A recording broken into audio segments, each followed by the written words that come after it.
इस पर कुछ बड़ा करने वाले हैं, तो ज्यादा लीक नहीं करेंगे, लेकिन आप तक बात पहुंचाएंगे। हम दो के अलावा हम जाएंगे, जैसे कि वो फिल्मों में होता है ना कि दो एक्टर और टीम बनाने के लिए निकले हैं, तो हमें अपनी वैदिक टीम, एक ब्रिलियंट स्टूडेंट्स जो इस देश के लिए और इस भारतीय वैदिक मनन के लिए मनन कर रहे हैं बैठ, हम उनकी टीम खोजेंगे। अगर आप उनमें से कोई हो तो आप हमसे संपर्क कर सकते हो। वो संपर्क हम नीचे डिस्क्रिप्शन में दे देते हैं बाद में। तो जब आप कहेंगे कि नथिंग है, तो नथिंग में कोई चीज कैसे बनेगी? तो वो ये कहेंगे कि नहीं, उसमें जो वर्चुअल पार्टिकल्स इमर्ज हुए हैं या क्वांटम फ्लक्चुएशंस हैं, वो पहले से उपलब्ध नहीं थी, वो अचानक से इमर्ज हुई है, प्रकट हुई है। तो अब हम इस प्रकट वाली चीज को जरा तोड़ेंगे कि प्रकट हुई है यानी नथिंग है, नथिंग में भले एक वेव ही प्रकट हुई है। ये वही बात है जैसा आपने कहा, एक बार चमत्कार मानना। हाँ, एक बार चमत्कार, बस बाद में फिर हम कुछ चमत्कार नहीं मानेंगे। तो ये साइंटिस्ट कहते हैं कि हमें बिग बैंग के समय एक मिरेकल मानने दो कि अब नथिंग से बन गया, फिर आगे हम एक्सप्लेन कर देंगे।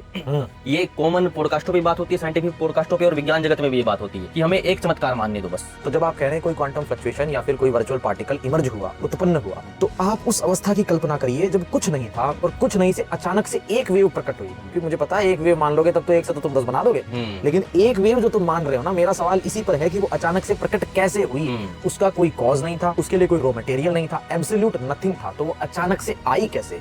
तो ये जो अचानक से आना है ना, इसे मैं एब्सोल्यूट चमत्कार मानता हूँ। और जो इस चमत्कार को मान रहा है वो कह ही नहीं सकता कि इसमें साइंटिफिक टेम्परामेंट है। मैं कह रहा हूँ फिर तो ये भी मान लो कि राम नाम लिखकर पत्थर तैराया, राम जी प्रकट हो गया, हाथ घुमाया सोने की चैन आ गई, रॉन्ग नंबर है। हाथ घुमाया बिग बैंग बन गया नथिंग से, वो भी रॉन्ग नंबर है।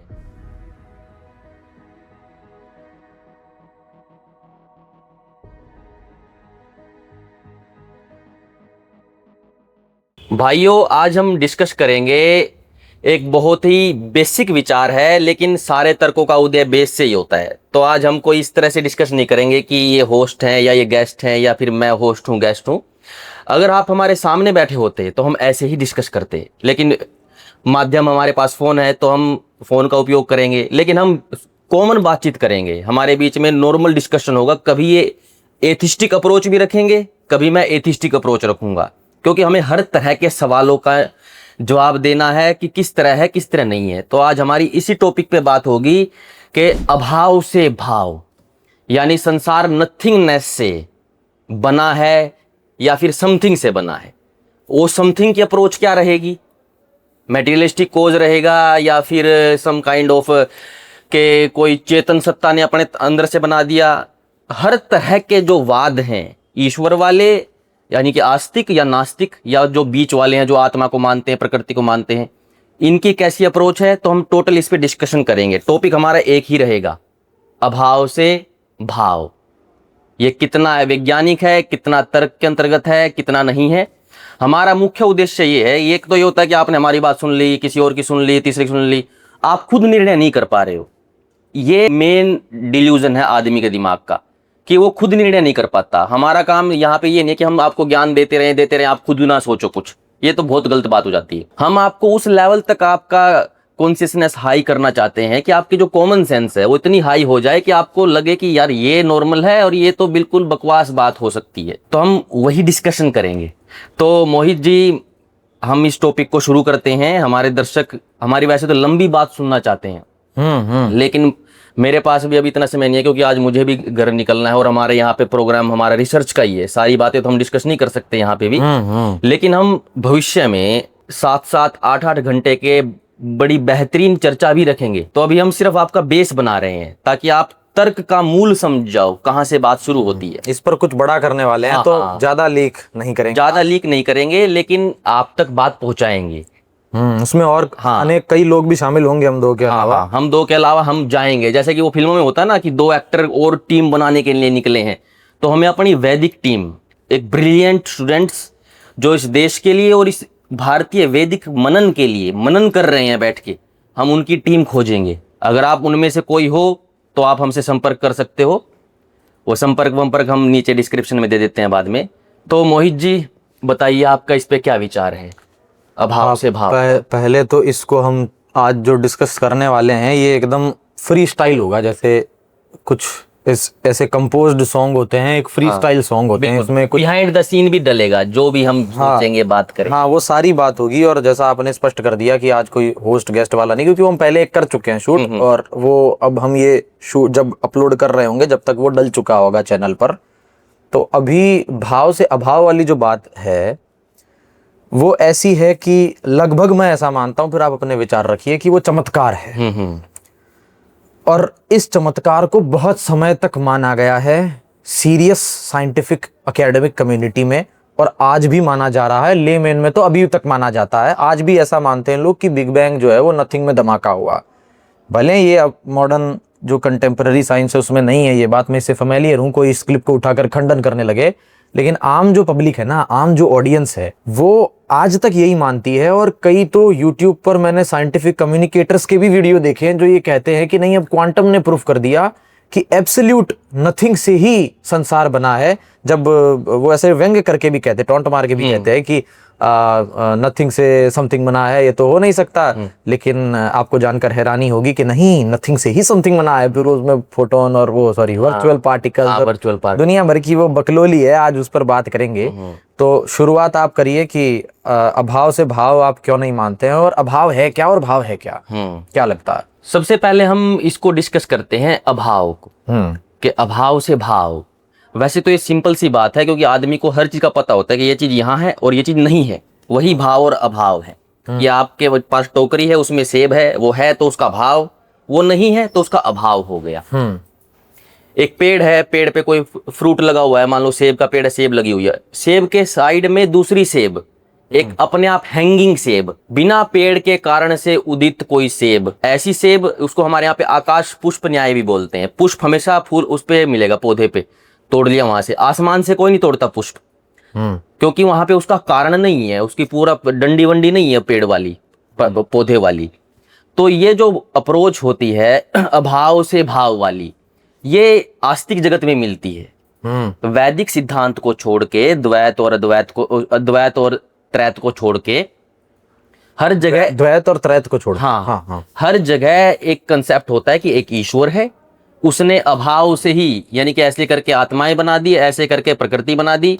और एक उनका एंटी है जो अपने आप को एथिस्ट या फिर एग्नोस्टिक कहते हैं, नास्तिक आदमी, वो ये कहते हैं कि प्रकृति से संसार बना है, यानी कि ये नेचर ही है, अपने आप सेल्फ गवर्निंग खुद चल रही है। और बिग बैंग से पहले सिंगुलरिटी थी। सिंगुलरिटी कुछ ऐसा है कि नेगेटिवली स्मॉल, इन्फिनिटली स्मॉल कोई एक एग्जिस्टेंस है। अब इन्फिनिटली स्मॉल जैसी तो कोई एग्जिस्टेंस, उसको अब अपडेट करके इन्होंने एक फिक्स साइज भी बता दी है कि इतना साइज थी पहले, कुछ बीच में मटर का दाना कहा, अब किसी ने एटम जितना कहा। मतलब इसमें भी एवोल्यूशन हो रहा है। लेकिन ये बात सही है कि अगर इनसे कोई पूछे कि बेसिक जो सिंगुलैरिटी है वो भी तो नित्य नहीं है नास्तिकों के अनुसार, तो वो कब से अस्तित्व में आई या उसका निर्माण कब से हुआ, तो इस पर अगर हम क्वांटम मैकेनिक्स की बहुत सारी पोस्टुलेट्स में जाएंगे, उसके इंटरप्रिटेशंस में जाएंगे, तो कई सीरियस साइंटिस्ट भी ऐसा मानते हैं कि बिल्कुल नियर नथिंग जैसा ही कुछ था, जिसमें वर्चुअल पार्टिकल्स इमर्ज हुए, क्योंकि उसमें क्वांटम फ्लक्चुएशंस होती है, तो उनसे फिर यूनिवर्स अपने वजूद में आया। लेकिन इस पर मैं कुछ बात कहूंगा कि सबसे पहले ये समझते हैं कि नथिंग क्या है,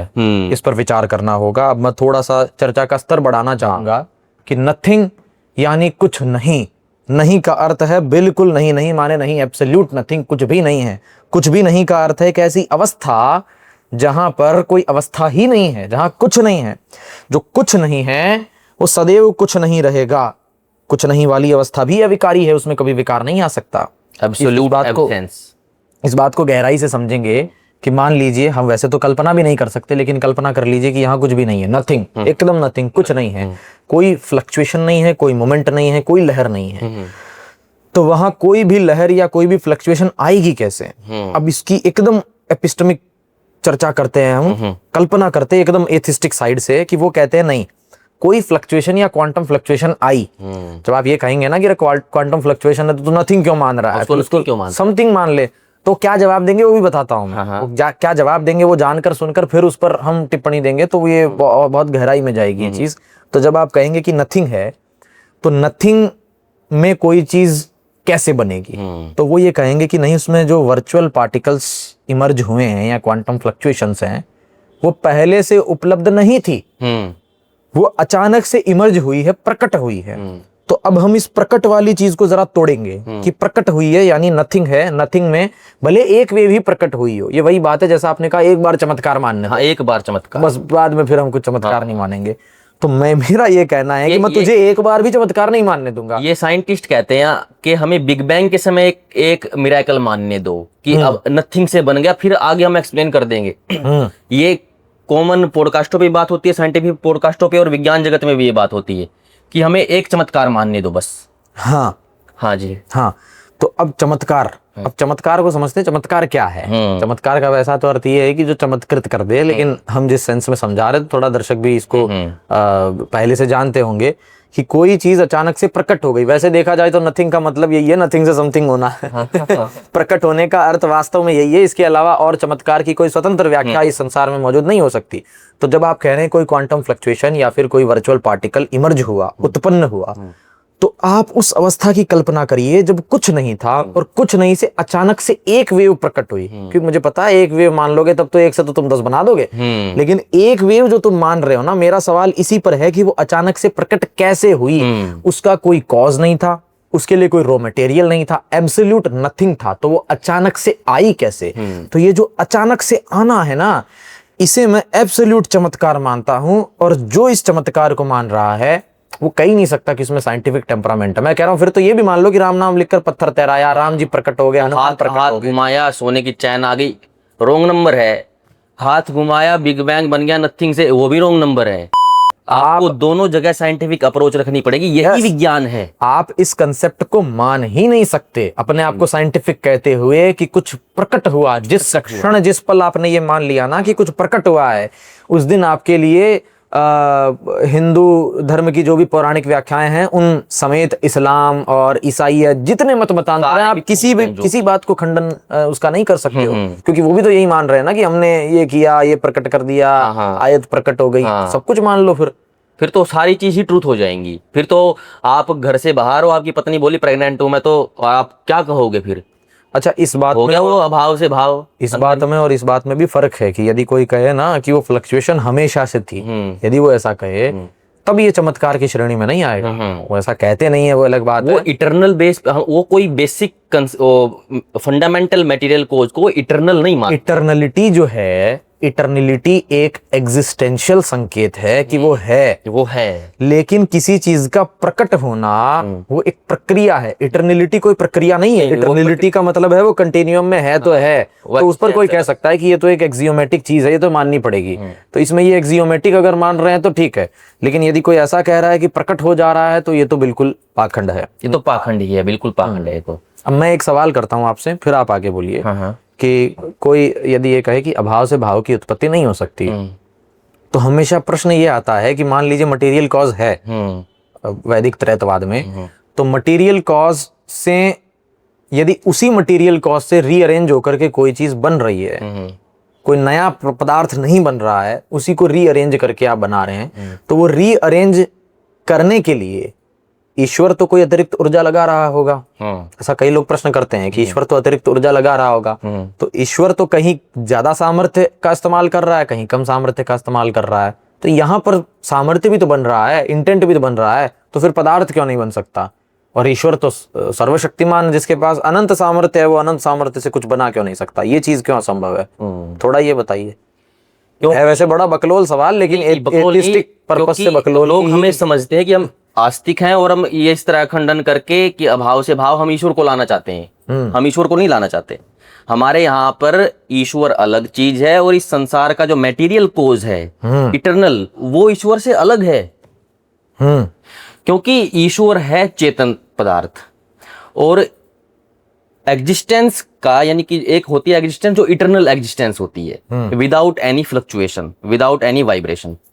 उसके बाद जब कोई भी चीज बनती है तो वो एक क्रिया के बाद कारण पदार्थ में जब कोई एक्शन, क्रिया, वाइब्रेशन, हलचल होगी, हलचल के पश्चात जब कोई कार्य होगा, कार्य पदार्थ बनेगा। जैसे कि हाइड्रोजन ऑक्सीजन कारण है, उनमें रिएक्शन हुई तो कार्य रूप में हमें H2O मिला। अगर हम ये कहें कि हाइड्रोजन ऑक्सीजन है नहीं और H2O बन गया, ये मिरेकल है, ये चमत्कार है, ऐसा कभी नहीं होता, ये असंभव है हर जगह। तो ईश्वर क्या है? चेतन पदार्थ है, और ईश्वर है सर्वव्यापक। और गति का सिद्धांत होता है कि वहां से वहां चले जाना जहां आप थे। मैं यहां से यहां चला जाऊं तो यह गति हुई। अब अगर मैं हर जगह हूं, हर जगह, एवरीवेयर, ओमनी प्रेजेंट, सर्वव्यापक, तो फिर मेरे में गति संभव नहीं है। गति करने की जरूरत क्या है, क्योंकि मैं जहाँ जाने की चेष्टा कर रहा हूँ, अगर मैं वहाँ पहले ही हूँ, जैसे कि मैं यहाँ बैठा हूँ, तो मैं कैसे कह सकता हूँ कि मुझे यहाँ जाना है, तो यहाँ तो मैं पहले ही हूँ। तो ईश्वर तो हर जगह है, उसको कहीं नहीं जाना, तो उसमें ईश्वर में कोई हलचल नहीं है, तो इसलिए ईश्वर में विकार नहीं आता। आपकी जो मूल अवस्था होती है ना, उसमें हल्का सा परिवर्तन आना। जैसे कि आपने ये पहली बार हाथ देखा, ऐसे मैंने ऐसे कर लिया, ऐसे कर लिया, तो ये इस अवस्था का विकार है। अक्सर लोग विकार को समझते हैं कुछ बैड हो गया, कुछ वो हो गया, कुछ वो हो गया, नहीं, जो आपने मूल अवस्था देखी है उसमें परिवर्तन ही विकार है। तो ईश्वर में इस तरह का कोई विकार नहीं आता, यानी कि उसमें कोई हलचल नहीं होती। हलचल क्रिया के बाद ही तो कोई कार्य होगा। तो वो इंटरेक्ट कैसे करता है मैटर के साथ, वो अगर उसमें हलचल नहीं हो रही है तो? हाँ, उसमें क्योंकि इंटरेक्शन करेगा ही वही मूल जो सर्वव्यापक हो, क्योंकि गति यहां से यहां लेके जाने की चीज है। जैसे कि मैं, ये हाथ है मेरा, मैं समझ रहा हूँ। यहाँ, तो इसको मैं अपने हाथ से लेके जा रहा हूं, तो ये हाथ भी हिल रहा है, ये हाथ भी हिल रहा है। अब अगर मेरा ये हाथ सर्वव्यापक हो तो मुझे इसको हिलाने की जरूरत नहीं है, मैं खुद हिलने की जरूरत नहीं है, क्योंकि मैं इस हाथ को यहां से यहां लेके गया। अगर मेरा हाथ यहां पे भी होता, एक साथ में साइमल्टेनियसली यहां पे भी होता, तो मैं अपने आप को बिना हिले, इसके अंदर भीतर बाहर हो करके अंतर्यामी बल, इंटरडायमेंशनल फोर्स जिसको कह सकते हैं आप, उसके माध्यम से मैं इस पदार्थ को पकड़ सकता हूं और इसको आगे पीछे लेके जा सकता हूं। क्योंकि अगर मुझे खुद चलने की जरूरत है, अगर माने कि ईश्वर खुद हिल के दूसरे पदार्थ को हिला रहा है, तो फिर ये क्वेश्चन ये उठेगा कि उसका क्या बेस है चलने का ईश्वर के अंदर, वो क्यों आगे जा रहा है, क्या पीछे फेंक रहा है, क्या प्रोपल्शन है, कौन सी फील्ड है जिसको पकड़ के वो आगे जा रहा है। ईश्वर अनंत सूक्ष्म है, अनंत सूक्ष्मता से ही वो ईश्वर के अंदर वो पावर आती है कि किसी चीज को पकड़ के वो विपरीतार्थक फोर्स में पीछे नहीं जाता। अगर ईश्वर एक देशीय हो तो किसी चीज को धक्का देगा तो उतना ही बल उस पर लगेगा, और एक बार फिर ईश्वर एक बार धक्का दे सकता है बस, फिर उसके बाद वो अपने रास्ते, वो इटर्नल इन्फिनिट, उनके बीच में डिस्टेंस बढ़ता रहेगा, कभी उसमें कोई भी एक ही क्रिया चलती रहेगी, बस फ्लक्चुएशन नहीं होगा, एक डायरेक्शनल मूवमेंट होगा। इसलिए ईश्वर का अनंत सूक्ष्म, अनंत व्यापक होना जरूरी है, इसलिए वो बल उत्पन्न कर पाता है। एक देशीय पदार्थ कभी भी मूल बल कारक नहीं होता, क्योंकि सवाल आएगा कि तू कैसे चला, तूने क्या पकड़ा। तो जीव भी तो जीव कर रहा है, जीव तो एक देशी है, तो जीव तो स्वयं से प्रयत्न कर रहा है। हाँ, जीव स्वयं से प्रयत्न कर रहा है, लेकिन जो सॉफ्टवेयर है, एक तरह से जो नियम है इस शरीर के, हम तो उनको उपयोग कर रहे हैं। अगर मैं खाना ना खाऊं 10 दिन तो मैं सोच भी ना पाऊं, सोचने में जो ऊर्जा लगती है वो भी तो खाने से आ रही है। इस पर मैं कुछ थोड़ा रिमार्क देता हूँ और इस चीज को मैं थोड़ा सा अपने ढंग से करेक्ट करने की कोशिश करता हूँ कि जो आपने बात कही है और इलेबरेट हो जाए और जनरल हो जाए, जनरलाइज हो जाए, कि मैं ऐसा कह सकता हूँ कि वास्तव में मूल बल, मूल क्रिया करने का सामर्थ्य चेतन के पास है, फिर चाहे वो जीव हो चाहे ईश्वर हो, लेकिन उसमें भी हमेशा और अनंत सामर्थ्य के साथ, हर जगह, प्रतिपल, प्रतिक्षण, पूरी जिम्मेदारी के साथ, बिना किसी लूप होल के, केवल जो सुप्रीम कॉन्शियसनेस है वही कर सकती है, डॉटेड चेतना नहीं कर सकती है। डॉटेड चेतना कहीं न कहीं आधारित है, आश्रित है, लेकिन जो ईश्वर है वो निराश्रित है। और ये जो बात है ना कि मैटर के साथ कैसे इंटरेक्ट करता है, मैंने देखा कई ऐसे झंडू से यूट्यूबर हैं जो ऐसा मानते हैं कि ये बहुत बड़ी प्रॉब्लम है कि कॉन्शियसनेस मैटर के साथ कैसे इंटरेक्ट करती है, इसको कोई समझा ही नहीं सकता। आप एक बार वैदिक फिलॉसफी में आकर देखिए तो मैं दावे के साथ कह सकता हूं कि एकदम कोई अव्यक्त सी चीज है, उसको छोड़ दो तो ऐसी कोई चीज नहीं है जिसको डिफाइन नहीं किया जा सकता। कॉन्शियसनेस मैटर के साथ कैसे इंटरेक्ट करती है ये समझते हैं। जैसे ये पदार्थ है, ऐसे वैसे विजुअलाइजेशन नहीं हो सकता इन चीजों का, लेकिन यहाँ पर हमको एक एनालॉजिकल पर्पस से विजुअलाइजेशन करना पड़ेगा। आप ऐसा समझिए कि ये सब प्रकृति तत्व है। जैसे मैं कुछ ले लेता हूँ, मान लीजिए मैंने अथर्ववेद ले लिया, अथर्ववेद ये प्रकृति तत्व है, ठीक, इसे समझते चलिएगा। तो अथर्ववेद के यहाँ पर कोई चींटी है, ठीक, चींटी है या ईश्वर है या कुछ भी है, एक जगह पर है, डॉट में, तो उसे मूवमेंट करने के लिए इंटरेक्ट करना पड़ेगा, किसी चीज को छूना पड़ेगा।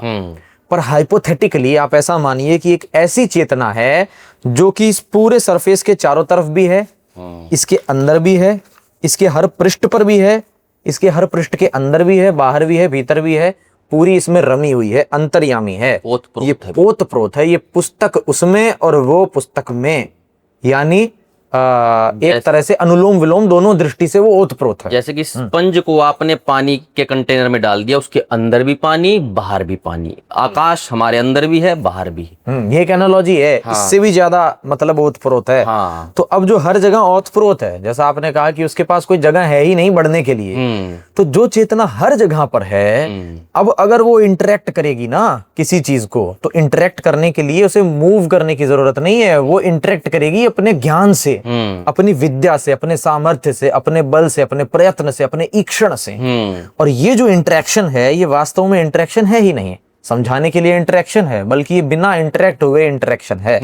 तो ईश्वर ओतप्रोत है, इसलिए ये चीज केवल ईश्वर के साथ कार्य कर सकती है। हाँ। तो इसका तो बहुत सामान्य सा उत्तर है। क्या कहेंगे इस पर आप? हाँ बिल्कुल, क्योंकि जो चीज खुद एक देशी है, किसी पदार्थ से दूर है, अगर कोई कहेगा कि इंटरेक्शन के लिए फिर मुझे जाना पड़ेगा उसके पास, यानी कि मैं आत्मा के लेवल की बात कर रहा हूँ कि एक आत्मा है, उसको इसके साथ इंटरेक्ट करने के लिए यहाँ ऐसे जाना पड़ेगा। और मेन बात ये है, अभी जो स्थूल संसार है, इसमें तो एक चुंबक की तरह उसके आसपास उसकी मैग्नेटिक फील्ड्स हैं, उसमें से कुछ निकल रहा है, तो थोड़ी सी दूरी से पहले वो कुछ खींचने और रिपेल करने लग जाता है। आत्मा मूल तत्व है। मूल तत्वों के अंदर, मूल तत्व किसी दो या दो से अधिक चीजों का संघात नहीं होता। जैसे कि एक पानी है, पानी में आपको पता है हाइड्रोजन ऑक्सीजन यानी कि H2O के मॉलिक्यूल हैं। ऐसे पानी को तो मैं तोड़ भी सकता हूं, यानी कि पानी का एक ऐसे वो ले सकता हूं। आत्मा, परमात्मा और मूल प्रकृति जो फंडामेंटल कोज ऑफ मटेरियल है, उसका इंटरनल स्ट्रक्चर में स्ट्रक्चर नहीं है, कोई लैटिस नहीं है कि एक डब्बा डब्बा डब्बा डब्बा कुछ है और उसको आप तोड़ दोगे ये कर दोगे, नहीं। इसलिए आत्मा का इंटरनल स्ट्रक्चर नहीं है कुछ भी कि उसको स्ट्रक्चर को आप देखोगे वो सेपरेट कर दोगे, नहीं, वो मूल तत्व है, इसलिए वो इटर्नल है, कभी बना नहीं है। बनेगी वो चीज जो संयोग जन्य है, जो मिलकर के बनी है, जिसमें मिलाप है। मिलाप होने से ही टूट सकता है, आज टूटे 10 साल बाद टूटे, तोड़ा जा सकता है, जबरदस्ती तोड़ा जा सकता है, लेकिन मूल को तोड़ा नहीं जा सकता। इसलिए वो बिना किसी हरकत के, बिना एक्शन के एग्जिस्टेंस में है, इसलिए हम उसको बना हुआ नहीं कहते। इसलिए हम दोबारा से अभाव से भाव में आते हैं। जैसे हेतु कम, हाँ, उसका कोई हेतु नहीं, उसका कोई हेतु नहीं है, कोई रीजन नहीं है, आप इस तरह समझ सकते हो। उल्टा वो रीजन है बहुत सारी चीजों का, बट ये तीन चीजें जो है ना, वो रीजन नहीं है, ये कॉजलेस है। ये कॉजलेस है, फिर ये रीजन बनेंगे किसी और के। जैसे कि अगर हम दोबारा से अभाव से भाव की तरफ आए, कि लोग कहते हैं कि, जैसे धर्म वाले कहते हैं कि नथिंगनेस से संसार बन गया। अब हम सवाल करते हैं, ये सवाल कुछ धार्मिक, हाँ, आपको ये बात आपको लगेगी नॉर्मल, लेकिन रिपीट करना आपको, वीडियो के बाद भी सोचना है, वीडियो रोक के जो हम बोलेंगे अभी। अगर अभाव से ही संसार यानी कुछ भी बन गया, तो वो जो बना है उसकी जरूरत क्या है? अगर अभाव से बन जा रहा है, यानी कि जब बिना आलू गाजर की सब्जी बन रही है, तो आलू गाजर की जरूरत क्यों है? बनाया ही क्यों? अभाव ही पड़ा रहने देते। अभाव से ही बनाता रहता, मतलब कि इस बात को समझना पड़ेगा आपको। जो हम कह रहे हैं ना अभाव से बनाता रहता, तो आपके मन में सवाल आया, कुछ तो चाहिएगा। आपको यही एनालॉजी लगानी है शुरू में कि यार शुरू से तो बिना कुछ के बन गया, बाद में हम कह रहे हैं कुछ तो चाहिएगा। आप इसको शुरुआत में क्यों नहीं लगाते कुछ तो चाहिएगा? टी शर्ट को मोड़ तोड़ के कुछ बना लो, लेकिन बिना कपड़े के टी शर्ट मान रहे हो, और टी शर्ट के बाद में कह रहे हो कि पहनने के लिए टी शर्ट तो लगेगी, लेकिन कपड़ा नहीं लगेगा उसको बनाने के लिए। ये तो वैसी बात हो गई कि कोई बच्चा कहे घर में कि मैं खाना नहीं खाऊंगा, हाँ, ठीक है, फिर वो थोड़ी देर में आकर के कहे कि मैं जो है वो आज पोहे बने पोहे खा लूंगा, फिर थोड़ी देर में कहे कि छाछ है छाछ पी लूंगा, फिर थोड़ी देर में मम्मी कहे कि प्याज टमाटर भी मतलब काट डाल, तो प्याज टमाटर भी ले आया, तो तू कह रहा था मैं खाना नहीं खाऊंगा, तूने खा तो सब कुछ लिया, तो वही बात हो गई। मैं कह रहा हूँ नथिंग से समथिंग बना, फिर कहेगा क्वांटम फ्लक्चुएशन है, वर्चुअल पार्टिकल है, तो ला तो रहा ही है ना तू चीजें, अंततः अभाव से भाव की उत्पत्ति करने में। ये ईश्वर पे भी आता है, ईश्वर पे तो नहीं आता वैदिक ईश्वर पे, लेकिन वो गॉड या अल्लाह कंसेप्ट पे आ जाते हैं। वो कुछ लोग हमें कहते हैं वैदिक धर्मियों को कि तुम्हारे ईश्वर को तो प्रकृति की जरूरत पड़ती है, वो तो सर्वशक्तिमान नहीं है, ये नहीं है, वो नहीं है। हम चलो ठीक है, एक बात के लिए आपकी बात बड़ी कर लेते हैं। क्वेश्चन ये उठता है, सवाल ये उठता है कि तुम्हारे ईश्वर ने क्यों बनाई फिर, अगर उसका काम चल रहा था उसके बगैर? फिर कहेंगे कि कुछ बनाना था, तो इसका मतलब ये है कि ईश्वर यानी जो अल्लाह है, गॉड है, वो उसके बगैर नहीं बना सकता। हम भी तो वही कह रहे हैं कि ईश्वर उसके बगैर नहीं बना सकता। तुम कह रहे हो नहीं, वो बिना किसी के बगैर बना देगा, जो वो बन रही है तो आगे सब कुछ बन जाएगा। कोई चीज है ना, हाँ, यही इसका प्रमाण है कि कुछ न कुछ था।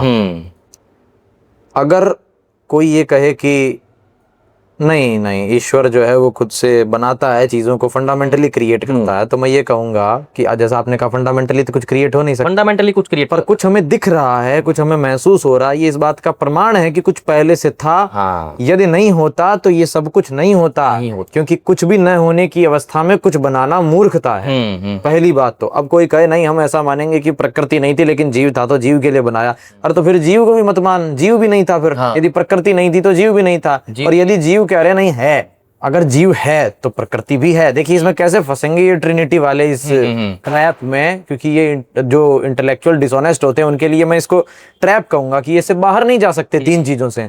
अगर कोई कहे नहीं नहीं जीव या जो सेंटिएंट बीइंग है, कॉन्शियसनेस है, वो तो है, उसको मानना पड़ेगा, तो प्रकृति को भी मानना पड़ेगा। कोई कहे नहीं वो जो है ना वो भी नथिंग से बनी है और प्रकृति भी नथिंग से बनी है, तो जब नथिंग से बनी है तो नथिंग से बनाया क्यों गया? फिर और पूरा फंसाता हूँ, फिर कोई कह सकता है कि नहीं ईश्वर पहले से था तो उसने अपनी मौज मस्ती के लिए बनाया कि यार कुछ ना कुछ बनाना पड़ेगा। तो ईश्वर भी मान लो कि कभी नहीं था, एक चीज इटरनल मान रहे हो तो अन्य चीजों को भी इटरनल मनवा देंगे फिर। तो फंडामेंटली यही मानो ना कि ईश्वर भी नहीं था, कुछ नहीं था, नथिंग मतलब देयर इज नो थिंग, कुछ भी नहीं है, सब कुछ ईश्वर ही नहीं है, वॉइड भी नहीं है ही नहीं, कुछ एग्जिस्टेंशियल नल है।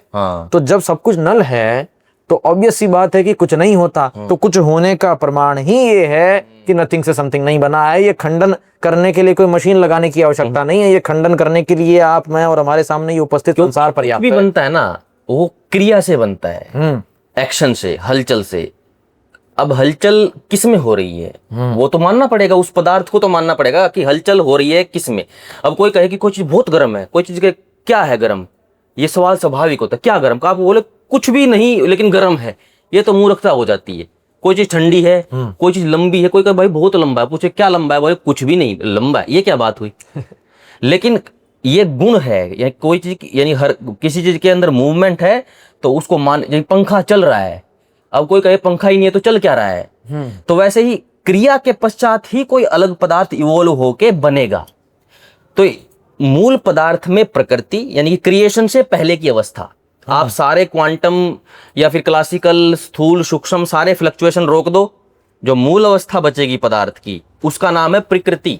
क्रिएशन से की प्रारंभिक अवस्था, पहली अवस्था, साम्य अवस्था, जहां पे कोई हलचल नहीं है। और मैं तो ये कहता हूं कि ये हलचल ही सारी यूनिट अगर हमें बनानी है, टेम्परेचर की, मास की, या सब हर चीज की, टाइम की, मतलब कि आज हम क्या करते हैं, हमारे पास एक थर्मामीटर है, इलेक्ट्रिकल है, डिजिटल है, कैसा भी है, उस थर्मामीटर का को लिया हमने और उसको कहीं लगा दिया, और फिर कह रहे हैं कि इसने रिकॉर्ड कर लिया एब्सोल्यूट, नियर एब्सोल्यूट टेम्परेचर। अब एब्सोल्यूट टेम्परेचर क्या होता है? बिल्कुल हलचल रहित कंडीशन, कोई मूवमेंट नहीं। जब मूवमेंट नहीं है तो उन पार्टिकल्स के बीच में इंटरेक्शन होकर के वो थर्मामीटर कैसे एग्जिस्ट कर रहा है? वो कोलैप्स हो जाना चाहिए उस तत्व में जो मूल प्रकृति है।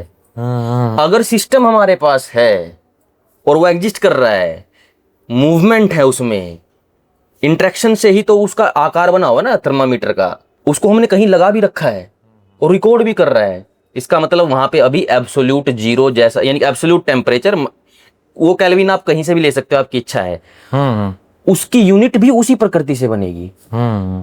और अगर हम, वैसे तो ये बात नियर बाय इम्पॉसिबल है, क्योंकि वो प्रकृति तो हलचल रहित तत्व है, उसमें हलचल होगी तो एग्जिस्टेंस आएगी उन पदार्थों की जो क्रिया के पश्चात बनते हैं। तो इसमें टाइम की यूनिट, क्योंकि टाइम एक ऐसा कंसेप्ट है, पहले हमने दिल को लिया, दिल धक धक धक धक धक, इसको घड़ी मान लेते थे आम आदमी में, या काउंटिंग 1 2 3 काउंटिंग, या फिर हमने क्वार्ट्ज क्रिस्टल ले लिया, रेत घड़ी बना ली, जल घड़ी बना ली, पेंडुलम बना लिया। अब हम थोड़ा सीजियम एटम के दो सीजियम चल रहा है, हाँ, कुछ 9 बिलियन या ट्रिलियन कुछ ऐसा उसके ट्रांजिशन है, उतने ट्रांजिशन को हम 1 सेकंड कहते हैं। अब रिलेटिविटी का कंसेप्ट आ जाता है थोड़ा सा यहाँ पे, फिर और एडवांस आ जाता है। हाँ, थोड़ा डिस्कस कर लेते हैं इस चीज के ऊपर। इससे पहले मैं एक चीज को थोड़ा प्रिफेस करना चाहूंगा, बिल्कुल बिल्कुल, ताकि ये चीज स्पष्ट हो जाए, क्योंकि कुछ लोग कहेंगे आपने बिग बैंग का नाम लिया, तो बिग बैंग में वो तो जो शुरुआत वाली मूर्खता थी कि धमाका हुआ, वो तो खत्म हो गई। लेकिन मैं एक बेवकूफ़ी अभी भी बताता हूँ, इसमें नथिंग वाला कंसेप्ट कहाँ है? क्योंकि जो आप साम्यावस्था बताना चाह रहे हो, आप अर्थात वेद, वो, क्योंकि मैं एज ए नास्तिक के पीओवी से आपको कह रहा हूँ, उसमें सारे जो फंडामेंटल पार्टिकल्स हैं या fundamental nature of the basic material cause है वो हर जगह फैला हुआ है। समझाने के लिए शब्दों का प्रयोग कर रहा हूँ, वो फैलाव में है, वो किसी एक जगह पर कंडेंस्ड नहीं है। हमारे यहाँ पे वो dense नहीं है, डेंस्ड नहीं है। ऐसा नहीं है कि क्योंकि मैं जो है वो कुछ नहीं से कुछ बनने को केवल अभाव से भाव नहीं मानता हूँ, मैं इस चीज को भी अभाव से भाव मानता हूँ कि इतनी चीज से इतनी चीज बनना, ये भी अभाव से ही भाव है। सहमत है आप इससे? क्यों मैं आगे बढ़ूं? बिल्कुल। क्यों इतनी छोटी कंडीशन में रोकने के लिए इतना ज्यादा फोर्स लगेगा, और फोर्स को आप एक तरह से ये नहीं कह सकते कि बहुत ज्यादा एनर्जी और फोर्स प्राइमरी है। हाँ, ये तो इवॉल्विंग चीज है। हाँ, हाँ। चीजें आदमी को ये नहीं, मैं इसको स्पष्ट कर देता हूँ क्योंकि अभी पक्का धीरे धीरे ही इवॉल्व करता अभी पक्का कई लोगों को ऐसा संशय आएगा, क्योंकि मैं डील करता हूँ इन लोगों को, तो ये कहेंगे कि नहीं कोई छोटा पत्थर है तो उस पत्थर से और बड़ा पत्थर बन गया। ये किसी बात की गहराई को नहीं समझते हैं, और हमारा उद्देश्य है कि थोड़ा जो नास्तिक वर्ग है वो भी इस पर चिंतन करे। उसमें भी कई वैज्ञानिक बुद्धि के लोग हैं। मेरा कहना ये है कि कोई वस्तु जो इतनी है उससे इतनी बन जाना का अर्थ है कि इतनी वस्तु को स्ट्रेच नहीं करना है, इतनी वस्तु के बहकाव से, इतनी वस्तु के सहारे से और नई इतनी वस्तुएं बन जाना, ये चीज असंभव है। अब बिग बैंग या और थियरीज में क्या कहा जाता है, जैसे कि ये अभी मान लीजिए कि आकाश है या स्पेस है, जो भी है, इसमें से आप एयर को निकाल लीजिए तो वैक्यूम हो गया। तो एब्सोल्यूट वैक्यूम नहीं है, but in the reference of atmospheric pressure और एयर मॉलिक्यूल्स वो चीज वैक्यूम हो गई। अब वो वैक्यूम जो है उसमें भी कोऑर्डिनेशन है, x axis, y axis, z axis है, मैं ऐसे ऊपर नीचे कर पा रहा हूँ, तो इसका भी एग्जिस्टेंस है। लेकिन बिग बैंग क्या कह रहा है, या लैम्डा सीडीएम या इस तरह के जो मॉडल हैं, जो हॉट बिग बैंग मॉडल है, अगर और ओल्ड पर जाएं तो वो ऐसा कहना चाह रहे हैं कि सारा जो मटेरियल है, सारा जो एग्जिस्टेंशियल मटेरियल है वो एकदम कंडेंस्ड है। अब वो चाहे डॉटेड है, एटम में है, मटर के दाने में है, या और छोटा है, इनफाइनाइट डॉटेड है, वो मेरा विषय नहीं है। वो वहां कंडेंस्ड है, बिना 3D के या जैसा वो मानना चाहे। मैं स्वतंत्र हूं क्योंकि इसमें भी बहुत सारे फ्रेमवर्क्स हैं, तो मैं उसमें उलझना नहीं चाहता हूं, न उलझाना चाहता हूं। तो वो जो पर्टिकुलर मटेरियल है ना, कोऑर्डिनेशन, उस कोऑर्डिनेशन के अलावा बाकी जगह पर कुछ नहीं है, जिसको हम नथिंग मानते हैं। वहां एग्जिस्टेंस ही नहीं है। इसी को तो सिंगुलैरिटी कहते हैं। वो ऐसा नहीं मानते हैं कि उसके अलावा आकाश है ना, वो उसी सो कॉल्ड पेडागोजिकली, जिसको ब्लास्ट बोला जाता है, उसके बाद सेपरेट हुआ है। उसके बाद स्पेस टाइम फैब्रिक अपने अस्तित्व में आया है, 4 फंडामेंटल फोर्सेस सेपरेट हुई है, सारे जो फिजिक्स के फंडामेंटल रूल्स हैं वो सब उसके बाद में वजूद में आए हैं, उससे पहले थोड़ा कुछ अलग था। ठीक, तो यानी उसके बाहर आकाश वो नहीं मान रहे हैं, तो यानी जो था वो इतने में ही था। तो वो यदि इसको नित्य भी मान लेते हैं ना, तो इसके बाहर फिर एग्जिस्टेंस कैसे आई? हम में और उनमें भेद पता है क्या है? हम एग्जिस्टेंस को हर जगह मान रहे हैं। हम जिस भी एग्जिस्टेंस को हमारा जो एग्जिस्टेंशियल सिस्टम हर जगह है। ईश्वर को हम कहते हैं हर जगह है। हाँ, ईश्वर को ओमनी प्रेजेंट क्या है? हर जगह, एवरीवेयर। हालांकि इसकी भी थोड़ी और गहरी व्याख्या है, लेकिन अभी मैं इतना ही समझाना चाहूंगा कि जो प्रकृति तत्व है वो हम फैलाव में मान रहे हैं, और उससे सारी रियलिटी एक साथ इमर्ज हुई है। ये हो ही नहीं सकता कि रियलिटी एक जगह पर हो और उसके बाद वो ब्लास्ट होकर इमर्ज।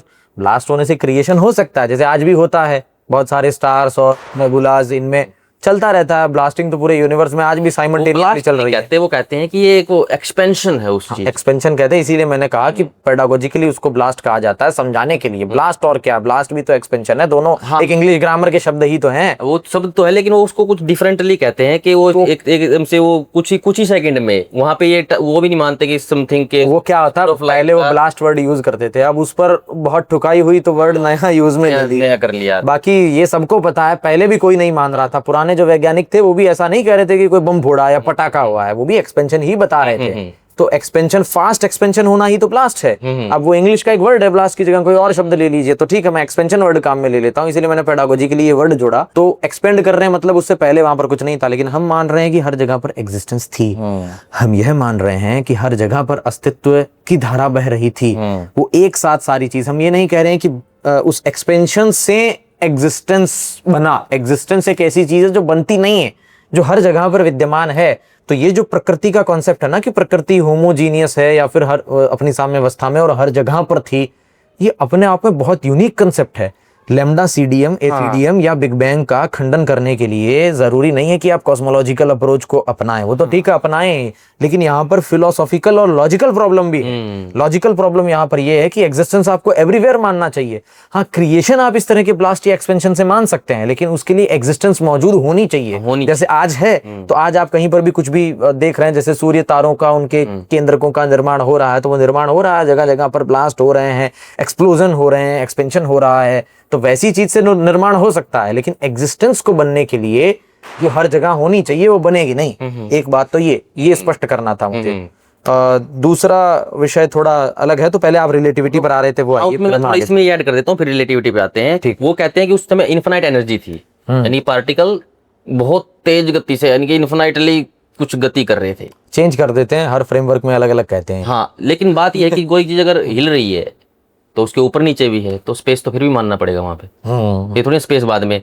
और मॉडर्न विज्ञान की जो खोज शुरू हुई है, एक तरह से कह ले कि दिमाग का एक्सपेंशन जो हुआ है यूरोप में, रिनेसा में, जो चर्च था वो कहता था धरती है, सूरज है और ऊपर कहीं एक डोम है और तारे हैं। फिर एक साइंटिस्ट ने कहा कि मैं उस उधर किनारे पे खड़े होकर अगर धनुष छोड़ूं तो आगे जाएगा, जहां गिरेगा वहां से उठा के फिर छोड़ूंगा, दीवार आएगी तो उसके ऊपर चढ़ के छोड़ूंगा। ये पुनर्जागरण का विचार था।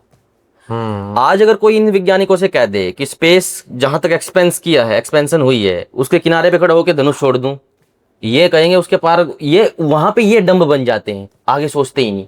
तो आप जब तक इस एग्जिस्टेंस को, विस्तार को, अनंत नहीं समझोगे, तब तक आपको सिस्टम समझ में ही नहीं आएगा। हाँ, ये क्या बात हुई कि सब कुछ एक जगह पर था और उसके बाद बाकी जगह विकसित। और उस जगह क्या खास था? उस जगह क्या खास था? उसके जस्ट साइड में क्या कुछ क्यों नहीं था? साइड मानते ही नहीं है ना, साइड कुछ है ही नहीं। और वो ये भी कहेंगे कि आप ये भी नहीं कह साइड सकते। नहीं तो साइड में गया कैसे, वो फैला कैसे? जो चीज है ही नहीं वो कैसे होगी? अभाव से भाव फिर आ गया। वो फिर अभाव से भाव आ गया। ये एक फिलोसॉफिकल लॉजिकल कॉग्निटिव प्रॉब्लम है, और उसमें वो कहते हैं कि नहीं उस समय टाइम नहीं था, तो आप कह ही नहीं सकते। हाँ, अब हम टाइम पे आएंगे। आप कह ही नहीं सकते कि उस समय ये था या वो था। चलता है, पकड़ लेंगे वो शब्द। वो मैं समझाता हूँ इनको।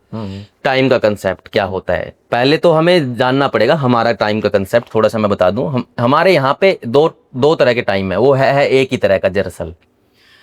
एक है अमूर्त, एक है मूर्त। ये बात ध्यान रखा, इसको हम बाद में थोड़ा सा अभी करेंगे, लेकिन हम थोड़ा सा डिस्कस कर लेते हैं आज का मॉडर्न टाइम क्या मानते हैं लोग। कि कोई चीज है, दरअसल उसमें हम काउंटिंग कर रहे हैं। हर मशीन जो काउंट करती है, आपके पैसा काउंट करने की जो मशीन होती है ना, 1 2 3 4, वो भी घड़ी ही है, उसको भी घड़ी जानो। आप बोल लो कॉमन 1 2 3 4, वो भी घड़ी है। आपके दिल की धड़कन भी घड़ी है, और आपका सब कुछ जो भी मूवमेंट में है उसको आप घड़ी के रूप में इस्तेमाल कर सकते हो। लेकिन गड़बड़ कहाँ होती है, जब हमें दिखता है, जैसे कि दिल को घड़ी मान लो, एक के 72 बार धड़क रहा है, तो इसको कुछ हम दे लो कि 30 बार धड़केगा तो इसको हम ये कहेंगे, 40 बार धड़केगा तो उसको हम ये कहेंगे। लेकिन दौड़ने लग जाऊं तो दिल की धड़कन 150 200 पार चली जाएगी, ये गड़बड़ हो जाएगी। तो हमें इस प्रकृति में कुछ ऐसे फ्लक्चुएशन, ऐसी हरकत देखनी थी जो बिना किसी डिस्टरबेंस के कंटिन्यूअस एक स्पेशल इंटरवल के बाद रिपीट हो रही है। ये स्पेशल इंटरवल के बाद रिपीट हो रही है ये चीज, तो ये भी घड़ी है, रैंडम नहीं है वो। तो फिर हमने देखा कि भाई दिल की धड़कन में प्रॉब्लम हो जाएगी, और जो ये घड़ी है, जल घड़ी, सर्दी गर्मी में पानी की डेंसिटी में दिक्कत होती है, उसका टपकने में बूंद की साइज में डिफ्रेंसिएशन होता है, तो वो चीज़ सही नहीं है। रेत घड़ी है, उसमें रेत में कुछ अटक गया, कुछ हो गया। क्वार्ट्ज क्रिस्टल की घड़ी नॉर्मल लाइफ में तो काम आती है, लेकिन जब हम एटॉमिक लेवल की कैलकुलेशन करते हैं, या फिर जो हमारे सैटेलाइट है उसकी अलाइनमेंट के लिए कैलकुलेशन करते हैं, तो उसमें वो गड़बड़ कर देता है। फिर इस दौरान आ गए हमारे आइंस्टीन, एल्बर्ट आइंस्टीन। उन्होंने एक कंसेप्ट दिया कि टाइम ट्रैवल होता है, ये होता है, वो होता है, ऐसा होता है, वैसा होता है। दरअसल हमने जो घड़ी बनाई थी ना सीजियम की, सीजियम के अंदर जो ट्रांजिशन हो रहे हैं इलेक्ट्रॉन के, यानी कि उसके अंदर एक आम भाषा में बोलो तो उसकी इलेक्ट्रॉनिक फ्लक्चुएशंस, उनको हम कैलकुलेट करते हैं। कुछ शायद 9 ट्रिलियन या 9 बिलियन बार जब वो ट्रांजिशन होती है, उतना होने में जो काल लगता है, अगर वो ना हो, इंतजार, आप इसको आम भाषा में कह सकते हो इंतजार। कुछ भी ना हो, इंतजार हो सकता है, इंतजार हो रहा है, वो होता है अमूर्त काल। उस इंतजार को हमने इसमें दे दिया, जैसे कि मैं यहाँ पे ऐसे करता रहूं और ना करूं, टाइम तो फिर भी बीत रहा है। मैं इस पर एक विशेष चीज पकड़ना चाहूंगा। हाँ हाँ। जैसे आपने कही ना कि ये ट्रांजिशन, ट्रांजिशन। ये बात को थोड़ा गहराई से विचारिएगा, हम थोड़ा शांति में इस बात को करने का प्रयास इसी को फर्दर एक्सप्लेन कर रहे हैं हम। हाँ। आपने सही क्या सवाल पूछा इस पे। इसको थोड़ा सा शांति में विचारते हैं कि आपने कहा ट्रांजिशन। ट्रांजिशन, तो ट्रांजिशन हो रहा है, इससे ये पता चलता है कि परिवर्तन होने से हम समय को काउंट करते हैं, और ये मॉडर्न साइंस में भी सब मानते हैं कि परिवर्तन हो रहा है तो टाइम है। हाँ। वो ऐसा मानते हैं कि यदि परिवर्तन रुक गया, आप में, मुझ में, सामने कहीं कोई परिवर्तन नहीं हो रहा है, सारी फिजिकल एग्जिस्टेंस थम गई तो टाइम रुक गया, टाइम रुक गया। अब मेरा इसमें एक प्रश्न रहता है हमेशा कि मान लीजिए हर कुछ रुक गया और हम कॉन्शियसनेस को यहाँ फंडामेंटल मान रहे हैं, और कोई ये सूडो साइंस नहीं है, अच्छे अच्छे क्वांटम फिजिसिस्ट ने कॉन्शियसनेस को फंडामेंटल माना है। तो एक बार मैं मान रहा हूँ कि कॉन्शियसनेस फंडामेंटल है, तो मेरी चेतना का अनुभव तो नहीं रुकेगा। नहीं, उसी को तो इंतजार कह रहा हूँ। यदि, हाँ, मैं इसीलिए पकड़ा हूँ उस शब्द को कि यदि चेतना जैसी कोई चीज नहीं होती तो मैं भी मान लेता कि इंटरेक्शन रुक गया, ट्रांजिशन नहीं हो रहा है, सब कुछ थम गया, तो टाइम नहीं है, क्योंकि टाइम तो हम तभी कहेंगे जब कुछ परिवर्तन हो रहा है। लेकिन मैं पहले बचपन में जब हम लोग कुछ कार्टून डोरेमोन जैसे देखा करते थे, तो वहां पर आता था कि एक ऐसी कुछ उसके पास गैजेट डिवाइस है जिसको क्लिक करते ही सारा सब कुछ रुक गया, तो वो टाइम रुक गया, लेकिन वो उसमें चल रहा है। तो मैं सोचता था कि इसके लिए टाइम रुके हुए भी तो कई टाइम हो गया, वह 1 घंटे से टाइम रुका हुआ, आधे घंटे से टाइम रुका हुआ, उसको कैलकुलेट नहीं कर पाएगा, लेकिन उसके लिए अनुभव तो चल रहा है। आपके यहाँ पे टाइम रुक गया, आप फिल्म देख रहे हो 3 घंटे की। हाँ, 3 घंटे 3 घंटे की फिल्म देख गए और टाइम कैसे रुकेगा भाई। हाँ, अब हम उसको कैलकुलेट न कर पाए वो अलग विषय है, लेकिन मान लीजिए सब कुछ थम गया और हम भी थम गए, तब तो ठीक है, टाइम खत्म हो जाएगा, लेकिन कॉन्शियसनेस तो थम नहीं सकती। मेरे पूरे शरीर को यदि जाम भी कर दिया जाए, ब्लड सेल सब कुछ जाम हो जाए, मेरा ब्रेन काम करना बंद कर जाए, सब कुछ काम करना बंद भी कर जाए, तो मुझे प्रत्यक्ष अनुभव नहीं होगा, लेकिन सुषुप्ति अवस्था में आत्मा अनुभव तो कर ही रही है, क्योंकि चेतना का अनुभव तो कभी नहीं रुकता है। महासुषुप्ति अवस्था में भी वो होती तो चेतन है, जड़ तो नहीं हो जाती है। तो अब इसमें मेन जो चीज यहाँ से नई निकल कर आ रही है वो ये है कि सीजियम एटम के 2 इलेक्ट्रॉन्स या एनर्जी चैनल्स का ट्रांजिशन हो, या किसी भी चीज का ट्रांजिशन हो, हम एक्चुअल में उस ट्रांजिशन को समय नहीं कह रहे हैं। नहीं, वो तो हम उस ट्रांजिशन के बीच के भी इंतजार को ही समय कह रहे हैं, उसके बीच के इंतजार को। तो समय का अनुभव हमें उस एटम के बिना भी हो रहा है, लेकिन हम उस एटम को केवल और केवल मापन क्रिया के लिए ले रहे हैं, अनुभव हमें अभी भी हो रहा। तो मूर्त काल कहते तो जो हम इंतजार कर रहे हैं ना, जो हम अनुभव कर रहे हैं कि इस इतने इंटरवल में कुछ बीता है, तो हमें अनुभव हुआ है। जैसे आप एक बार अपनी वाणी को विराम दीजिएगा, तो हम रुके कुछ क्षण, रुके फिर से रुकते हैं, चलिए। तो हम रुकते वक्त ये जो आभास, एहसास कर रहे हैं, यही एहसास हम उन 2 एटम्स के व्हाटएवर जो 2 पॉइंट्स हैं उनके ट्रांजिशन के बीच में हम महसूस करते हैं। उस महसूस की हम आवृत्ति बना लेते हैं, और एक काल्पनिक कंसेप्ट हमने टाइम रचा है जो हम घड़ी में देखते हैं। काउंटिंग मशीन ही तो। हाँ, वास्तव में समय कभी रुक गया और t = 0 हो गया, ये बात मूर्खता है। यदि कॉन्शियसनेस एग्जिस्ट करती है तो ये बात मूर्खता है। हाँ, ये मूर्खता है। आप कंटिन्यू करिए। t = 0 तो कभी हो ही नहीं सकता। वो क्या होता है, जैसे कि अब मेरे पास एक इंच टेप है 10 फुट का, तो उसको समेट लूं मैं, वो स्पेस थोड़ी ना हट गया उधर से 10 फुट का। वो 10 फुट के ऊपर मैंने उसको नापा है बस मैंने। अब मैं उसको समेट लूं, 0 पे ले आऊं उस इंच टेप को, क्या स्पेस 0 हो गया? नहीं, वो उसके ऊपर ओवरलैप हुआ थोड़ी देर के लिए। तो जो इंतजार होता है ना कि यार कुछ हो रहा है लेकिन हमें पता नहीं चल रहा है, इंतजार हो रहा है, आपके पास घड़ी नहीं है, आप बस वेट कर रहे हो, वेट, प्रतीक्षा, इंतजार। फिर आपने उस इंतजार में क्या किया, मैं गिनती गिन लेता हूँ 1 2 3 4, अब वो हम तो थक जाएंगे, हमने गिनती के लिए घड़ी रखी है, वो गिनती की मशीन है वो घड़ी। काउंटिंग। जब तक आप नहीं समझोगे गिनती की मशीन, और फिर इसको हम समझाएंगे आगे भी कि गिनती की मशीन के ऊपर भी इफेक्ट पड़ता है आसपास का। अब स्पेस में जाएंगे हम, क्या वहां पे जल घड़ी चलेगी? क्या रेत घड़ी चलेगी? वहां पे ग्रेविटी नहीं है तो पानी टपके कैसे? क्या वहां पे टाइम रुक गया? लेकिन आप यहाँ पे समझदार हो, आपको पता है यार वो तो ग्रेविटी कान रुकी है। बिल्कुल सही बात है। जब हम एटॉमिक क्लॉक लेते हैं, कहते हैं कि ब्लैक होल के पास जाके टाइम धीमा हो जाता है, उससे दूर से गति में टाइम धीमा हो जाता है, ये फैक्टर हैं। ये सिंपल फैक्टर। कोई कहता है ना कि ज्यादा ग्रेविटी है किसी ग्रह पर तो वहाँ टाइम जल्दी चल रहा है। अरे नहीं बकलोल, वहाँ टाइम जल्दी नहीं चल रहा है, आपकी घड़ी तेज हो गई है बस। घड़ी नहीं, हमारा शरीर वहाँ तेज हो गया। तो कहते हैं ना कि इतने ही समय में वहां पर अधिक आयु हो गई। तो समय जो है ना, देखा जाए तो वास्तव में जो समय है कॉन्शियसनेस का एहसास करना है, ये हम जीवों के लिए, मैं मोक्षात्माओं के लिए या ईश्वर के लिए नहीं कह रहा हूँ, हम जीवों के लिए वो एहसास सेम है, चाहे यहाँ रहे चाहे वहां रहे। तो हम ये सिक्के के गिरने जैसा है ये। तो हम कैसे काउंट करते हैं पता है, कि इतने एहसास में मेरी तो, मैं तो बूढ़ा हुआ नहीं और इतने एहसास में वो बूढ़ा हो गया। अरे तो बूढ़ा एहसास तो वहां भी वही है, वो उस कम एहसास में जल्दी उसकी सेल्स जो है वो रिप्रोड्यूस हो रही है और उसको वो समझ रहा है कि टाइम तेज बढ़ रहा है। जैसे कि आपने फास्ट फॉरवर्ड कर ली कोई मूवी 2 की स्पीड से, 2 घंटे की मूवी है तो 1 घंटे में हो गई। वो फास्ट फॉरवर्ड आपने एक फैक्टर दिया उसको। तो वैसे ही क्या होता है जब कोई चीज तेज गति से चलती है, ये खालीपन तो है नहीं, एब्सोल्यूट नथिंगनेस तो है नहीं। पदार्थ का 99% एग्जिस्टेंशियल हिस्सा ये खालीपन, यानी जैसे हम समझते हैं यहां से शुरू हो गया खेल, ब्रेन, और यहां से है सारा खेल, ये खालीपन में ही सब कुछ है। यहाँ पे पहले है वायु, मतलब ये एयर की बात नहीं कर रहे हैं हम डार्क एनर्जी की बात कर रहे हैं। फिर उससे सूक्ष्म है आकाश तत्व। यहाँ पे आकाश सिर्फ वास्टनेस का नाम नहीं है, पहला एक प्राइमरी तत्व है, एक एग्जिस्टेंस है, एक तरह से कह लो एक बड़ा पानी का वो समझ लो आप तरह से महासमुद्र सूक्ष्म अवस्था में जो अंदर भीतर बाहर हो सकता है, वही एक स्पंज है, उसके अंदर पानी है। वैसे ही आकाश तत्व है। आकाश तत्व का भी आधार है एक, उसको हम कहते हैं अहंकार तत्व, उसका आधार है महत तत्व। ये सब व्यापक तत्व हैं। और महत तत्व क्या है, उस मूल जो प्रकृति है, फंडामेंटल कोज, उसके अंदर वाइब्रेशन होती है। जैसे महत्वपूर्ण शब्द होता है तो वैसे ही वो महत है। दूध को थोड़ा गर्म कीजिए और गाढ़ा हो जाता है तो उसका महत हो गया। तो उस सबसे विरल तत्व जो है एक्सपेंस, उसमें जब पहली हरकत होती है तो महत तत्व का निर्माण होता है, वो भी आकाश रूप फैला हुआ है।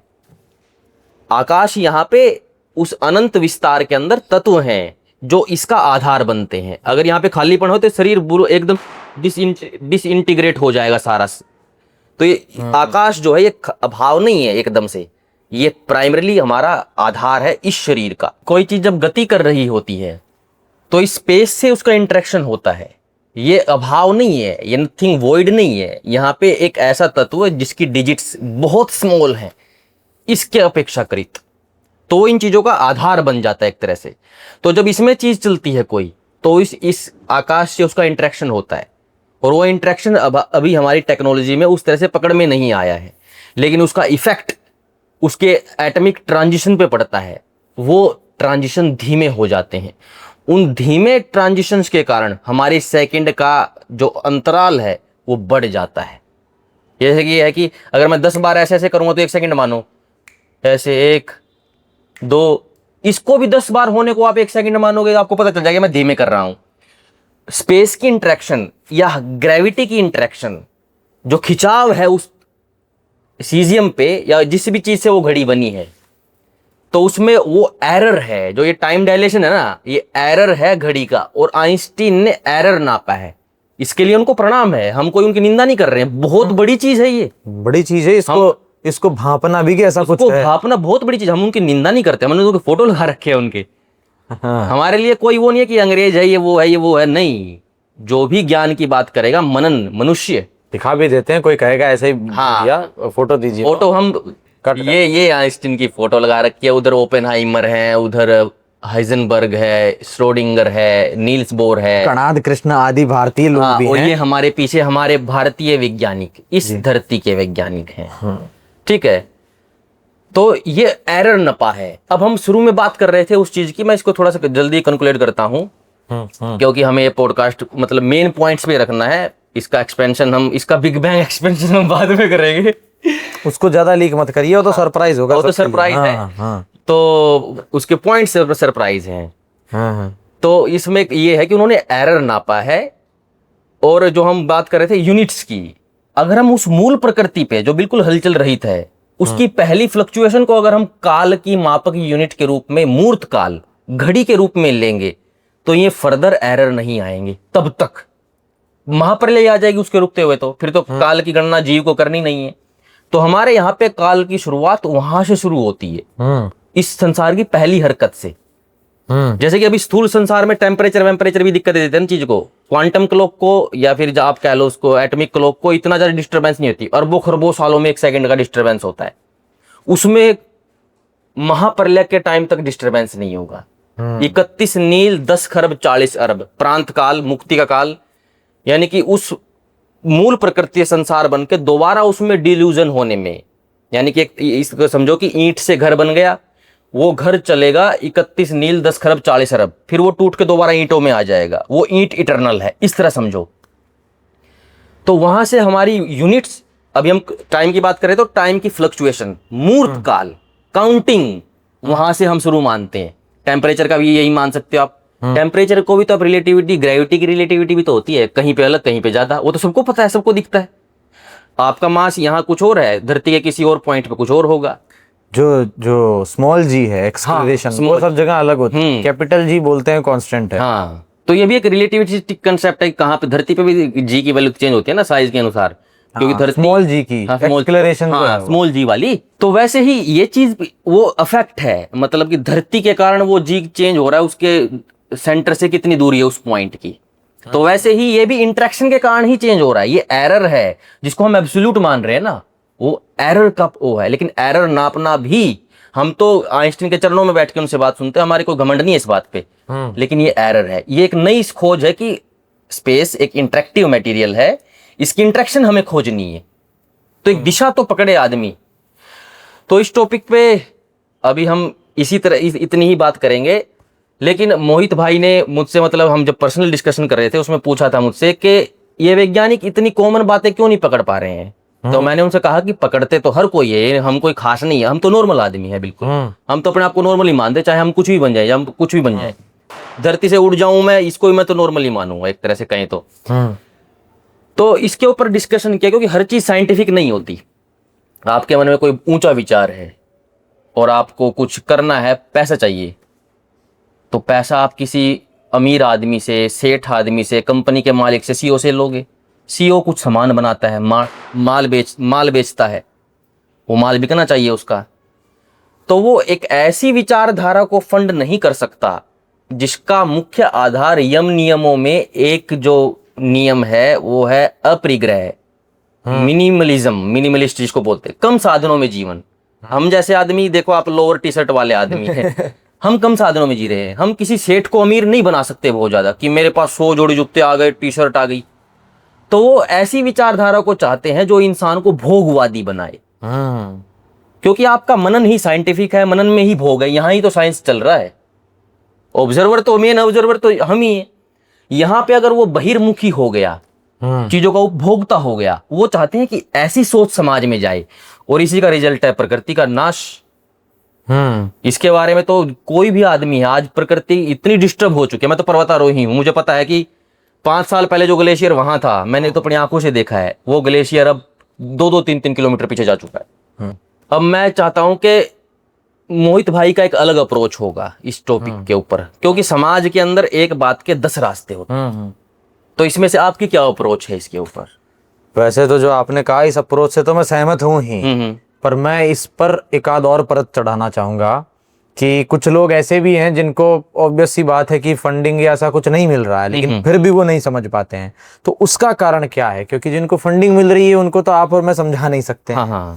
हम उन्हें समझा सकते हैं जो भ्रमवश वैसा मान करके बैठे हैं। तो जो भ्रमवश मान करके बैठे हैं उसका कारण है, जो आज का साइंस है वो एक मेटाफिजिकल हाइपोथेसिस पर चलता है। जो आज की साइंटिफिक मेथोडोलॉजी है वो है reductionist materialistic hypothesis of science. इसका मतलब आप समझा दिए, नॉर्मल परिभाषित कर दीजिए। मैं परिभाषित कर देता हूं कि रिडक्शनिस्ट का मतलब है, रिडक्शन मतलब किसी चीज को तोड़ करके उसको छोटा करते जाना।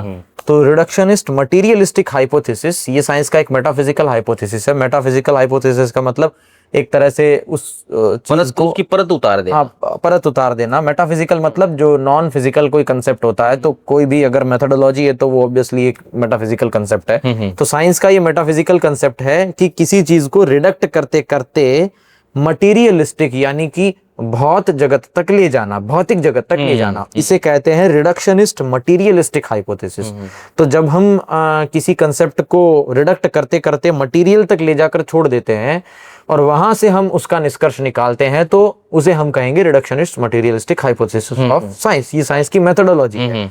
तो इस कारण से, क्योंकि साइंस की सारी टेक्स्ट बुक इसी आधार पर लिखी हुई है, खोज तो ली, आइंस्टीन ने बहुत बड़ी चीज खोजी, लेकिन उसको अन्वेषण करने का तरीका, हालांकि ये जो विधि है ये भी हमारे शास्त्रों में तो न्याय में हर प्रकार की है, अनुमान प्रमाण भी है, प्रत्यक्ष भी है, शब्द भी है, लेकिन ये जो प्रत्यक्ष वाली अतीन्द्रिय ज्ञान वाली चीज है, ये इस रिडक्शनिस्ट मटेरियलिस्टिक चीज में नहीं आएगी, क्योंकि आप हर चीज को रिडक्ट करके मटेरियल पर ले जाना चाहते हो। यदि आप हर चीज को मटेरियल पर ले जाओगे, चेतना को भी मटेरियल पर ले जाओगे, मोरालिटी को भी मटेरियल पर ले जाओगे, आप कहोगे हर चीज मटेरियल है, सोच भी मटेरियल है, कर्म भी मटेरियल है, तो वहां पर ये प्रॉब्लम आती है। तो हर चीज को मटेरियलिस्टिक तरीके से देखने के कारण ऐसी छवि बन गई है हमारे दिमाग में कि जैसे रीइंकारनेशन जैसा कोई कंसेप्ट हो ही नहीं सकता है। अनंतता, अब जैसे अनंतता है, मैं आपको एक उदाहरण समझाता हूँ। कोई कहेगा ये क्या बकवास बात कर दी कि मटेरियल ही तो है सारी चीजें। अब अनंतता है, अनंतता कोई पदार्थ है या एक कंसेप्ट है? कंसेप्ट है। नित्यता है, ये एक पदार्थ है कि कंसेप्ट है? मतलब कोई पदार्थ हमेशा से है, उसको बताने का कंसेप्ट है, उसको बताने का कंसेप्ट है, सनातन, है ना। तो ये एक मेटाफिजिकल अप्रोच है चीजों को समझने की, जिसे हम फिलोसॉफिकल अप्रोच भी कहते हैं। तो वैसे तो साइंस भी एक फिलोसॉफिकल अप्रोच पर ही चलता है, लेकिन साइंस की फिलोसॉफी ही मटेरियलिस्टिक बन गई, थोड़ा उल्टा हो गया यहाँ पर। तो वो सारी चीज को तोड़ कर देखते हैं कि तोड़ लिया, अब यहाँ तो कहीं नित्यत्व है नहीं, यहाँ तो कहीं अनंत का कंसेप्ट है नहीं। तो आप जब हर चीज को तोड़ करके और उसकी व्याख्या जो है वो भौतिक जगत से करना चाहोगे, बाहर की यात्रा पर ध्यान दोगे, अंदर की यात्रा पर ध्यान नहीं दोगे, बहिर्मुखी बनोगे, जैसा आपने कहा था मुझे चर्चा में, अंतर्मुखी नहीं बनोगे। यानी ये बहिर्मुखी वो वाला नहीं है जो स्टेज पे बोल लिया तो एक्सट्रोवर्ट हो गया, वो वाला। अंतर्मुखी मतलब अंदर की यात्रा। जैसे मैं कई बार ये कहता हूँ कि सेब है, मैं इसको थोड़ा विस्तार लेकर समझाता हूँ ताकि ये चीज क्लोज हो। जैसे सेब है, तो सेब की फिलोसॉफी जानने का अर्थ है उसके बारे में आप कुछ लिख रहे हैं, कुछ पढ़ रहे हैं, क्योंकि जो वेस्टर्न फिलोसॉफी उसमें और भारतीय दर्शन में भी फर्क है। वेस्टर्न फिलोसॉफी की बैसाखी पर मॉडर्न साइंस बना है, हमारे भारतीय दर्शन पर नहीं बना है। जो हमारा यथार्थ तत्त्वमनेन इति दर्शनम, उसके कंसेप्ट पर नहीं बना है। तो सेब की फिलोसॉफी जानने के लिए आपको सेब हाथ में चाहिए, या फिर किसी ने बताया सुनाया तो उसे भी आप बना सकते हैं, बताया सुनाया उससे भी बना सकते हैं, वो अनुमान प्रमाण के रूप में हो जाए। हाँ, अब अमेरिका है तो अमेरिका का दर्शन करने के लिए आपको अमेरिका जाना पड़ेगा, लेकिन अमेरिका की फिलॉसफी जानने के लिए आपको अमेरिका जाना जरूरी है? नहीं जरूरी है। आप उसकी जनसंख्या, उसका जियोपॉलिटिक्स, उसकी डेमोग्राफी, सारी चीजों को लिख लो, आप उसकी फिलॉसफी बना लो। तो फिलॉसफी जो है वो चिंतन पर आधारित है। दर्शन क्या है? यथार्थ तत्त्वमनेन इति दर्शनम, किसी चीज का यथार्थ कर लेना। तो वैसे अमेरिका को जाकर देखना भी उसका यथार्थ करना नहीं है। अब सवाल मैं एक पूछता हूँ आपसे, हाँ, दर्शन जो है, हाँ, यानी जो कहते हैं मेजरमेंट करना, ऑब्जर्व करना, आजकल क्वांटम मैकेनिक्स में मेजरमेंट बड़ा चलता है। हाँ, तो किसी चीज को मेजर करने का जो तरीका है, अगर वो तरीका ही एक ऐसा हो जो हर जगह काम ना करता, जैसे कि एक स्थूल न्यूटोनियन वर्ल्ड क्लास। मैं समझ गया। आप चाह रहे हैं दर्शन का मेजरमेंट क्या है? नहीं, मतलब कि दर्शन तो परफेक्ट दर्शन किसको कहेंगे? क्योंकि क्वांटम वर्ल्ड में हम देखते हैं, मैं उसी पर आ रहा था। आपका प्रश्न है कि परफेक्ट दर्शन क्या? परफेक्ट दर्शन क्या है? तो जैसे अमेरिका की फिलोसॉफी जानना और अमेरिका का दर्शन करना अलग बातें हैं, दोनों व्यवहार में, अभी परमार्थ में मत जाइए। अमेरिका का दर्शन करना और अमेरिका की फिलोसॉफी जानना अलग बात है। तो किसी चीज का दर्शन करना और किसी चीज की फिलोसॉफी जानना अलग बात है। आपने घर पर चोरी होते हुए देखा, देखना दर्शन करना है एक सामान्य इंद्रिय परसेप्शन में, लेकिन वहीं आप कहें कि नहीं, मेरे घर पर कोई व्यक्ति आया था, ऐसा मुझे किसी ने कहा और यहाँ पर कोई वस्तु नहीं है, इसका मतलब मेरे घर में चोरी हुई है, फिलोसॉफी है, सीधा दर्शन नहीं किया। तो इससे एक स्तर अच्छा दर्शन होगा उसको आंखों से देखना। परफेक्ट दर्शन क्या है? धीरे धीरे चल रहे हैं उस पर, अभी इतना क्लियर करते जाइए कि फिलोसॉफी से बेटर हुआ दर्शन। आज जो साइंस है वो मार्ग तो फिलोसॉफी वाला पकड़े हैं, पर करना दर्शन चाहता है। वो सेब को एटॉमिक स्ट्रक्चर पर तोड़ तोड़ कर देख रहा है, वो लिख नहीं रहा है एरिस्टोटल की तरह कि भाई धरती ऐसी है तो गोल होगी ना। वो कह रहा है मैं ऑब्जर्व करूंगा, मैं जाऊंगा सैटेलाइट लेकर के और सैटेलाइट से मैं देखूंगा कि जो धरती है वो गोल है।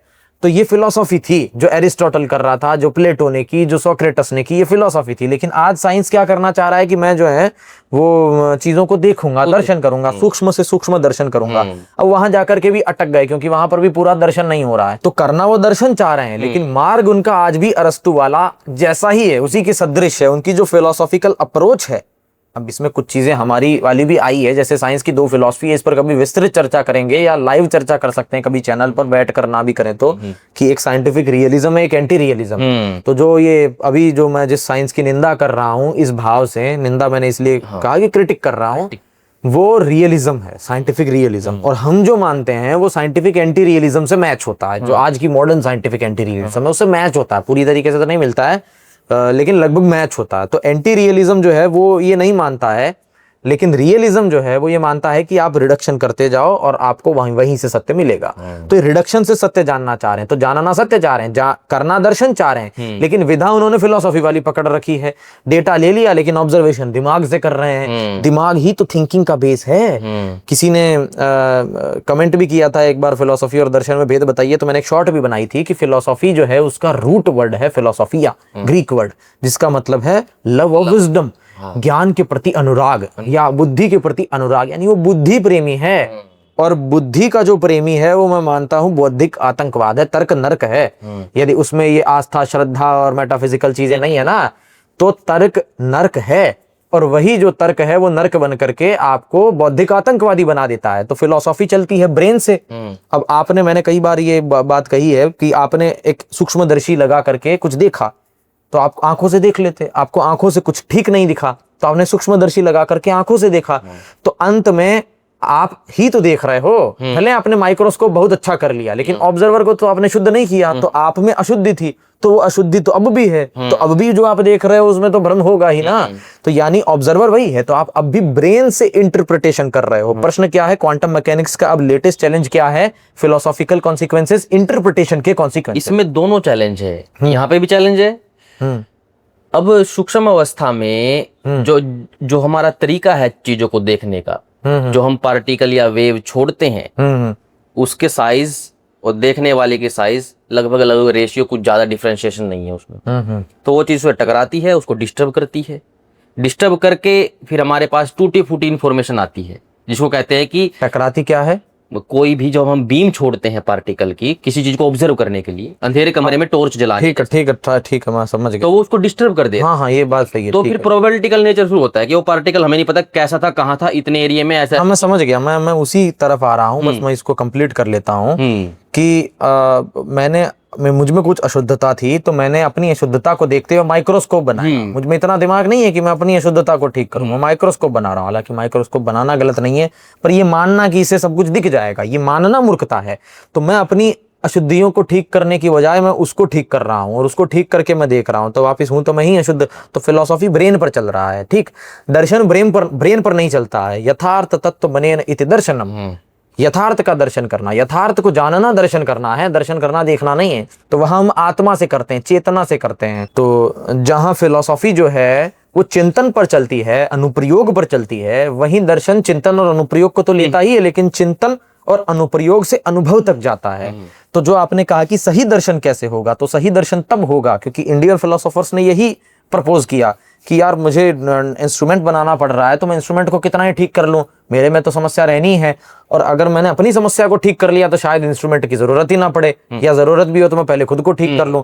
तो जब हमने खुद को ठीक करके देखा, या यदि कोई देखेगा, और उसका पूरा मार्ग योग दर्शन में है, ऐसा नहीं बताओ मार्ग ही वही है, पूरा मार्ग ही वही है। तो जैसे ही आप स्वयं को शुद्ध करेंगे, अपने चित्त की वृत्तियों का निरोध करेंगे, योग चित्त वृत्ति निरोध, और आपका योग होगा, तब जाकर के आपको प्रकृति का, जीव का, ईश्वर का जिस स्तर में आपकी साधना होगी, जैसी आपकी जिसको समाधि समाधान करना कहा है, उतना उतना आपको दर्शन होता जाएगा। और ये कोई लॉजिकल बात नहीं है, सबको पता है कि अंत में ऑब्जर्व हम ही कर रहे हैं, भीतर बैठी चेतना ही ऑब्जर्व कर रही है। तो यदि हमने चेतना को ही ठीक कर लिया तो हमारी ऑब्जर्वेशन बिल्कुल रेजर शार्प हो जाएगी। तो फिलहाल हम क्या कर रहे हैं कि ऑब्जर्वर को ठीक करने की बजाय ऑब्जर्व्ड के अंदर ही उसकी खिचड़ी पका रहे हैं। तो ये समस्या है, दर्शन ये है, फिलॉसफी ये है। और इसको न समझने का कारण है रिडक्शनिस्ट मटेरियलिस्टिक हाइपोथेसिस, जो साइंस की एक अप्रोच है, और उस अप्रोच के आधार पर वो पढ़े हैं।